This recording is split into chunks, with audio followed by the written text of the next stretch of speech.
Wow. The truth always comes out. Tyson Fury promoter admits that Tyson Fury had to either fight Wilder or retire from the sport of boxing. And I'm going to talk about all that and more in this video. What up, Fight World? It's your boy Ego, and I'm back with some more boxing. Make sure you smash the like button. Also, subscribe to the channel for the latest and greatest in boxing. Let me jump right into the content. If you guys like stuff like this, stay tuned. Roll the clip. No, I haven't. I'm going to see him after this, but that's not my fault. You know, that it is what it is. The fact of the matter is why I never ever made an announcement about the fight. I said, till this thing's signed, I know what's going on behind the scenes. Well, I knew there's an arbitration, and I knew the lawyers are saying, oh, well, you're going to win this. But you know what? Until you win it, you haven't got nothing. Until that contract signed, a fight at that level, you got nothing. You know, they had to sort out the position, and the deal wasn't done between BT and Sky how it was going to be done. There was outstanding issues. It's only that Motormouth was going on for every other week saying, or every other day saying, big announcement, sign the contract. Well, it couldn't be signed because there was an arbitration. There had to be the decision of the arbitration. And, you know, John said about vacating the title, so I understand. Well, he can't vacate the title. Or he can, but he's still going to have to fight Wilder or retire. And if he doesn't fight Wilder, then Wilder will camp and Wilder will sue him for many, many millions of dollars. And if anyone tried to promote him in between, they would be sued and probably get an injunction to stop it from happening. So he has that contract that was signed had an arbitration clause in it. That's what the decision was of all the signatories to that contract. And one of the people, you know, Tyson signed it as well. So, you know, they all signed up on it. And now the arbitrator's made a decision. That's what it is.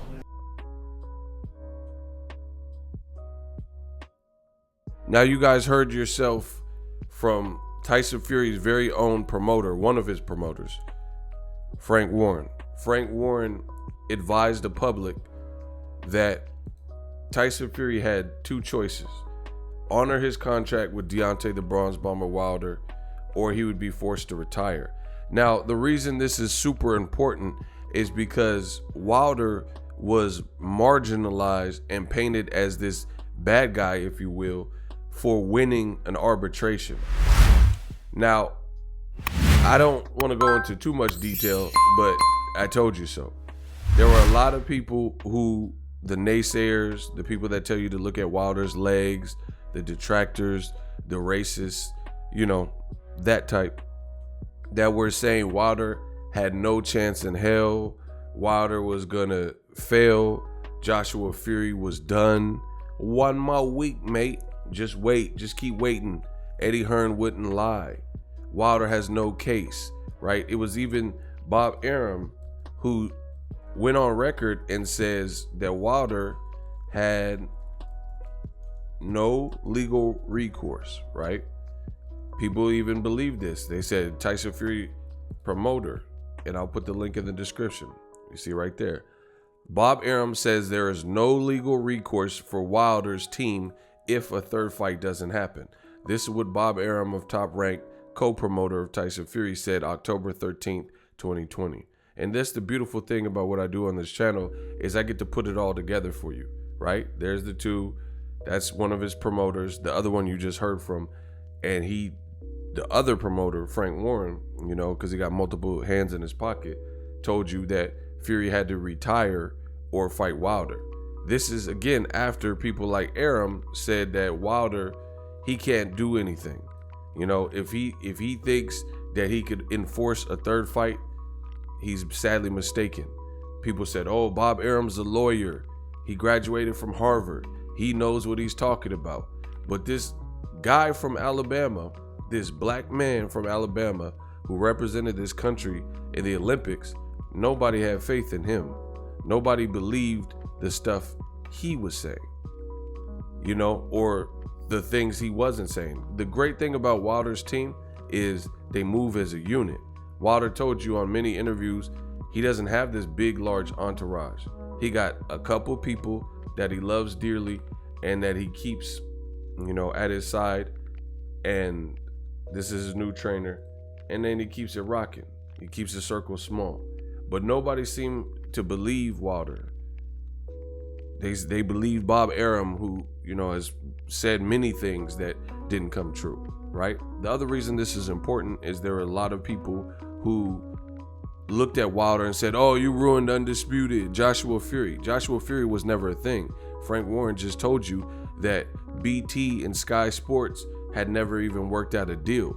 The fight wasn't done. They said we couldn't sign because we were going through the arbitration, but yet and still you listen to the same people, Eddie Hearn, at times Frank Warren, Bob Arum, Tyson Fury, Anthony Joshua, over this man on the screen. So this man is deserving of an apology, right? I've already bodied Fury and proved that he's lied, where he spread this outright lie saying that Deontay Wilder wanted to allow Joshua Fury and he wanted step aside money in the amount of $20 million. You even hear his dad, who used this notion in his recent interview, and he says he's like furthering this theory, if you will. He says, why wouldn't you take 20 million step aside without fighting, and then you get a guaranteed shot at the winner? But check my other video. Frank Warren says it never even got to the point where we even offered step aside money. They said you must fight him and you have to fight him or retire. So both Tyson Fury and John Fury have now been caught in a lie, right? Pushing this whole step aside. You also had DAZN, who they had Sergio Mora doing shows, and he was advocating for Wilder to take a step aside money. But let me play the clip real quick so you guys hear it again. Roll the clip. I think you have to look at it as someone who's turned down what was potentially an enormous amount of step aside money. This is more than money. It didn't even get to that. It didn't get to that. No, he just wanted to fight. That side wanted to fight. And that was it. Judge made a decision. Let's get on with it. You just heard Frank Warren says it never even came down to the point where that was even considered. The judge ruled in favor of Wilder. So we have to fight him, or Tyson Fury would have to retire. Simple as, right? So it's just ironic that so many people made this into a big production and they refused to listen. They refused to listen to the obvious elephant in the room. They said Wilder had no case, Bob Arum's a lawyer, and everything else that I've mentioned in this video. And then now when he wins the arbitration, then they want to blame him for getting what was always owed to him. If you don't think Wilder has a chance in hell, that's fine. You know, at the end of the day, that doesn't stop a legal contract.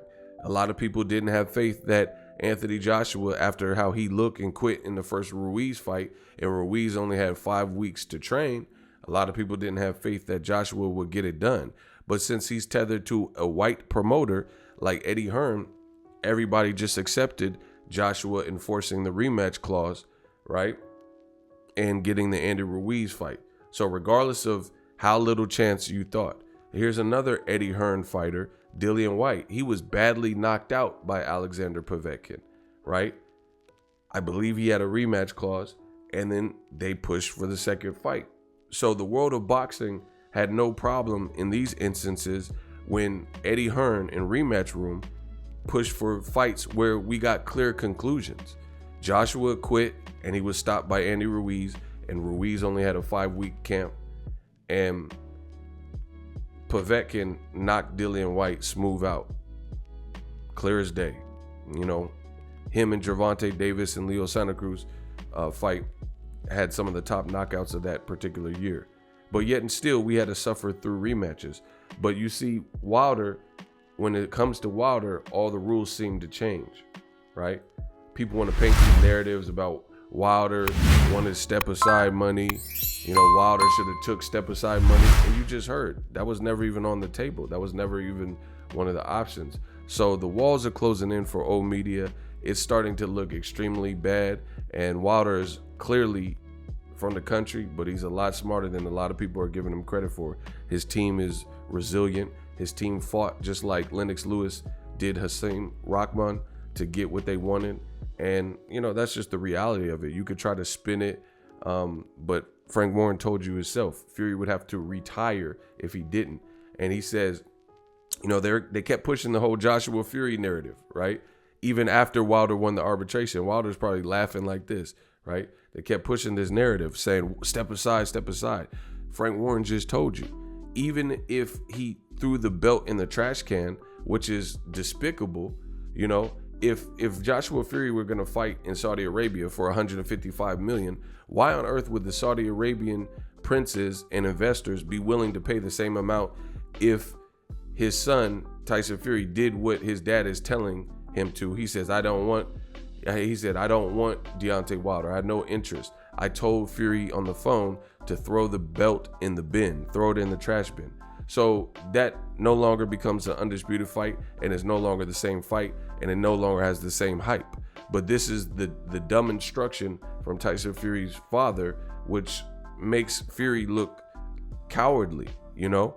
And this is what you guys approve, because John Fury and Tyson Fury and Eddie Hearns and Frank Warren, they all have the complexion for the protection. And Wilder talked about white privilege briefly before he was cut off on the PBC podcast. So the walls are closing in, and it looks extremely bad. Wilder's owed a shot. He fought for it. You said he had no chance. Bob Arum said he had no chance to enforce the fight. And then Wilder prevailed. His team prevailed. Shelly Finkel, Al Heyman, they prevailed. Give this man his third fight. Whether you think he has a chance or not, you got to do what's right. You know, all this step aside money and all this stuff was pure lies. And now fear is coming out, and they know Wilder can spoil the party and run. He has the type of power where it could be last call for alcohol, and that's what they're afraid of. And you could clearly see it.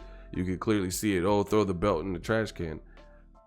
Frank Warren just told you, Tyson Fury's promoter, that even if they threw the belt away, you know, and made it a non-undisputed fight, which was the whole selling point, anybody involved would be sued. So if they try to push, Eddie Hearn tried to push for the fight, now he would be complicit and he would be liable for his name added to the lawsuit, and then there would be an injunction to stop the fight. So clearly the Furies thought they were above the law, like Steven Seagal, and that wasn't the truth. That wasn't the truth. It's like you a little fish in a big pond. You thought you just was gonna come in here and rob Wilder of an opportunity and then go against the law, and everything was gonna be hunky-dory, and that proved not to be the case. So shout out to Wilder, sticking to his game plan, sticking to his guns, and getting what he wanted in the whole thing. And now old media is afraid. Drop your thoughts in the comment section. Use my link in the description to get TubeBuddy, an awesome service, #1 tool for YouTubers. I use it daily. Let's keep it going. Let me know what you guys think of this video. As always, hate, comment, and subscribe. Till next video, is Ego signing off.